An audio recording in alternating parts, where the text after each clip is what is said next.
नमस्कार। अपने संध्या काल को स्वर्णिम काल बनाए का मैं लेखक लक्ष्मण दास अग्रवाल इस 47वीं कड़ी में आप सभी का स्वागत करता हूं। जीवन का अंतिम सत्य, लोमश ऋषि की कथा। हमारी पौराणिक कथाएं बड़ा ही महत्वपूर्ण संदेश देती हैं। हमारा जीवन जितना हमें मिला है वही काफ़ी है। बस इसी बात को इस कथा के माध्यम से इस कड़ी में हमने समझाने का प्रयत्न किया है। सुनिएगा, प्रतिक्रिया दीजिएगा और समय तो याद है ना, रोज शाम को 6:30 बजे। धन्यवाद।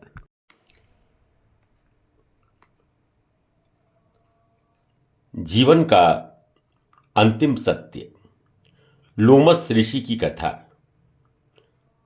हमारी पुराण कथाओं में जहां एक ओर कथा तत्वों का आनंद मिलता है, वहीं हर कथा कुछ न कुछ संदेश तो देती है। एक बार इंद्र को अपने लिए एक अद्वितीय महल बनाने का विचार मन में आया और उसने विश्वकर्मा को आज्ञा दी कि वो एक ऐसा अद्भुत महल तैयार करे जिसकी कल्पना भी किसी ने न की हो। विश्वकर्मा महल बनाने में लग गया, लेकिन पूर्ण होने पर इंद्र को पसंद नहीं आया और उसने उससे भी बढ़िया महल बनाने को कहा। विश्वकर्मा महल बनाते बनाते परेशान हो गए तो नारद ऋषि की शरण में गए और उन्हें सारी बातें बताईं। तब नारद ऋषि देवराज इंद्र को भ्रमण हेतु वन में ले गए। जब वो एक जंगल से गुजर रहे थे तब वहां एक ऋषि उनको नजर आए, जिनके सीने पर एक काफी बड़ा सा बालों का गुच्छा नजर आ रहा था।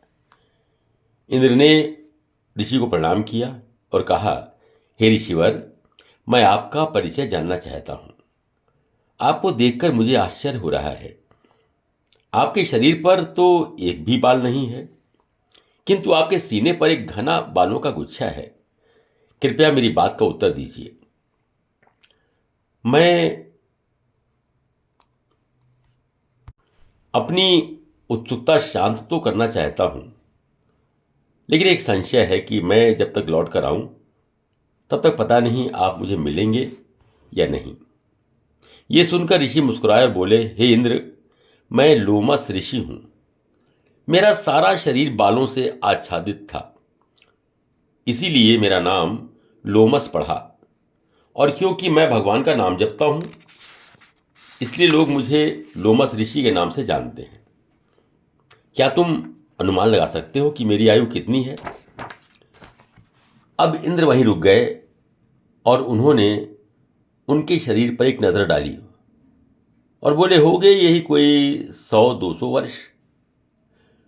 लोमश ऋषि ने कहा, सुनो इंद्र, मुझे बचपन में मृत्यु से बड़ा भय लगता था। किसी से सुना कि यदि शिव की आराधना कर ली जाए तो मृत्यु पर विजय पाई जा सकती है, क्योंकि वे काल के स्वामी हैं। मैंने 100 वर्षों तक शिव की तपस्या की और इसी क्रम में उन्हें सदैव कमल पुष्प भेंट किया। शिव प्रसन्न हुए और उन्होंने वर मांगने के लिए कहा। मैंने शिव जी से कहा, प्रभु, मुझे केवल ये वर दीजिए कि ये मेरा शरीर जो है ये अजर अमर हो जाए। शिव बोले, ये प्रकृति के नियम के विरुद्ध है। ये शरीर नश्वर है और इसे नष्ट होना ही पड़ेगा। मैंने अपने शरीर की ओर देखा, मेरे शरीर पर रोम ही रोम थे। मैंने कुछ सोचा और कहा, ठीक है प्रभु, तो मुझे यह वर दीजिए कि मेरे शरीर का एक कल्पांत में एक रोम नष्ट हो, और जब मेरे सारे रोम नष्ट हो जाएं तो फिर मेरा शरीर भी नष्ट हो जाए। शिव ने कहा, तथास्तु, ये हो जाएगा। लोमश ऋषि पुनः बोले, हे इंद्र, तुम्हें पता है कि 4,32,000 वर्षों में सातों ग्रह अपने भोग और शर को छोड़कर एक जगह आते हैं। इसे युति कहा जाता है। इसी एक युति के काल को कलयुग कहा जाता है। 2 युति द्वापर, 3 युति त्रेता और 4 युति सतयुग। ऐसे जब 71 महायुग बीत जाते हैं तब एक मनवंतर कहलाता है, जो मानव की वर्ष गणना में 30,84,48,000 है। जब ऐसे 14 मनवंतर बीत जाते हैं तब उसको एक कल्प कहा जाता है, और एक कल्प ब्रह्मा का एक दिन होता है। ऐसे कितने ही कल्प मैंने देखे हैं और कितने इंद्र, मुझे स्वयं स्मरण नहीं। अब तुम स्वयं विचार कर लो कि मेरी आयु कितनी होगी।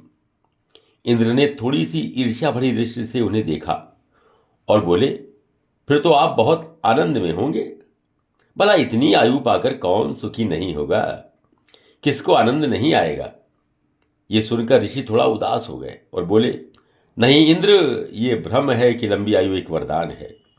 सत्य तो ये है कि लंबी आयु एक वरदान नहीं बल्कि अभिशाप है। हमें अपने सामने उन सब को नष्ट होते देखना पड़ता है जिनको हम हृदय से चाहते हैं, जिनके बिना जीवन की कल्पना संभव नहीं होती। लेकिन क्योंकि वरदान में हमने लंबी आयु पाई है, तो ये सब कुछ गुजरते हुए देखना हमारी नियति बन जाती है। हम चाह करके भी स्वयं को नष्ट नहीं कर सकते। मैं तो इस निष्कर्ष पर पहुंचा हूं कि मानव को ईश्वर ने जितना जीवन दिया है, जितनी आयु दी है, वो बहुत सोच समझ कर दी है, और मानव को उसका ही आनंद लेना चाहिए।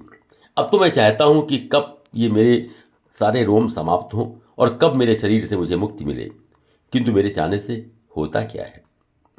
ये कहानी मुझे इसलिए याद आई कि इसमें जीवन की एक सच्चाई छुपी हुई है। जितना जीवन हमारे पास है वो काफ़ी है, लेकिन शर्त यही है कि हम उसका सही तरीके से इस्तेमाल करें।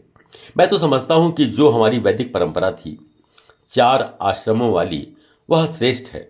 वैदिक परंपरा के अनुसार 25 वर्ष ब्रह्मचर्य, 50 वर्ष तक गृहस्थ, और फिर वानप्रस्थ, और फिर संन्यास।